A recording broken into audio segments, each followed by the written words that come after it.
Hi guys. तो मैं आज आपके साथ शेयर करने वाली हूँ मेरी प्रेगनेंसी जर्नी कि मैं दोनों टाइम मेरी प्रेगनेंसी कितनी डिफरेंट थी। मैं दोनों टाइम इमरजेंसी सी सेक्शन में कैसे लैंड हुई। और कोई प्लान फर्स्ट तो कोई प्लान सी सेक्शन नहीं था, लेकिन सेकंड हम प्लान करने वाले थे, लेकिन प्री मैच्योर हो गया। 8 मंथ में ही मुझे सी सेक्शन करना पड़ा। तो सबसे पहले मैं मेरी प्रेगनेंसी स्टोरी शेयर करूँगी आज।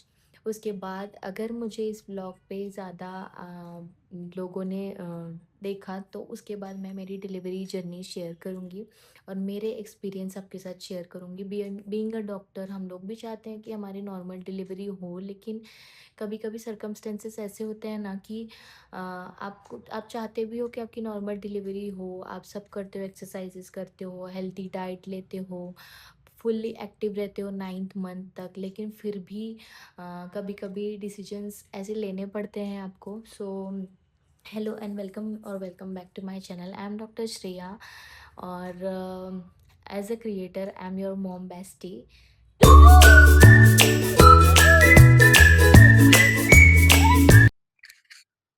मेरी दोनों प्रेगनेंसीज़ एक दूसरे से बहुत ज़्यादा अलग थी।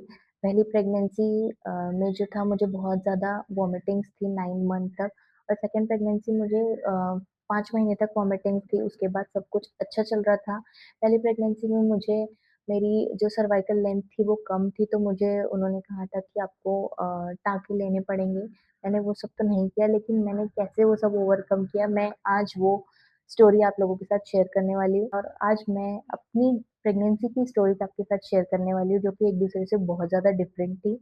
हर वुमन जो प्रेगनेंसी कंसीव करती है, कंसीव करने के पहले के सिम्पटम्स, बाद के सिम्पटम्स बहुत ज़्यादा अलग होते हैं।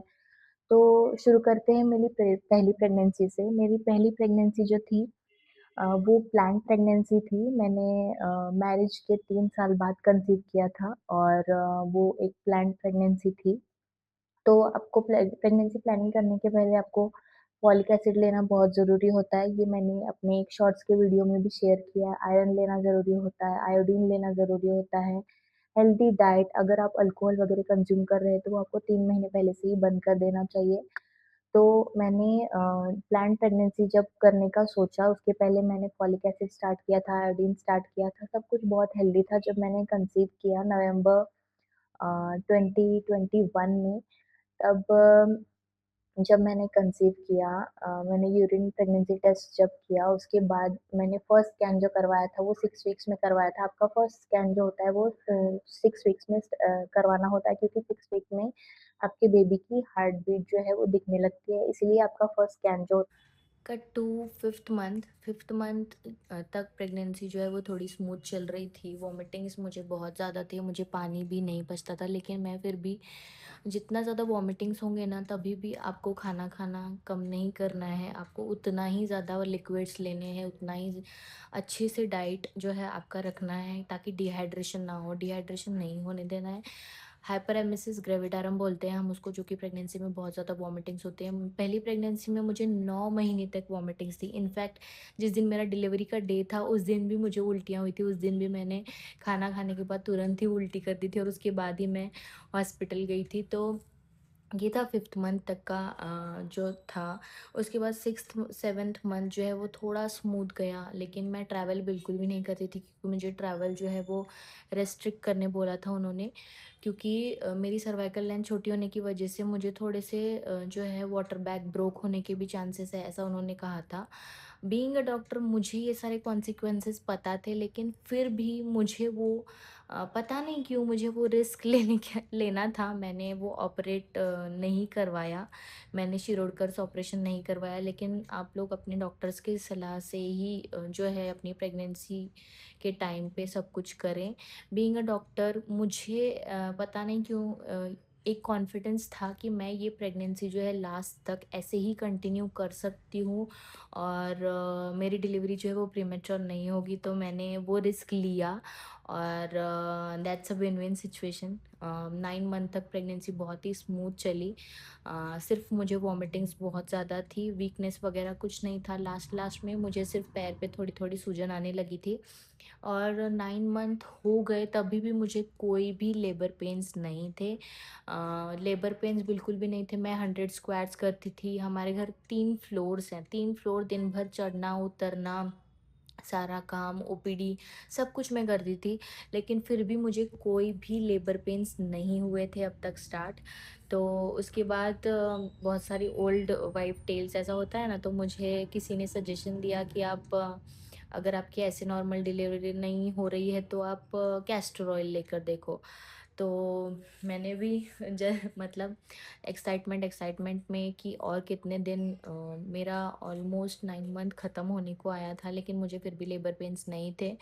तो 9 मंथ ख़त्म होने के बाद मैं सोच रही थी, मेरे गायनेकोलॉजिस्ट ने मुझे कहा कि अगर नहीं लेबर पेन स्टार्ट हुए तो हम लोग प्लान्ड सीज़र करेंगे। और तब पता नहीं क्यों माइंड में ऐसा था कि नहीं, सिज़ेरियन सेक्शन तो किसी भी हालत में नहीं करना है। तो मैंने कैस्टर ऑयल लिया था और उसके बाद मेरी डिलीवरी हुई।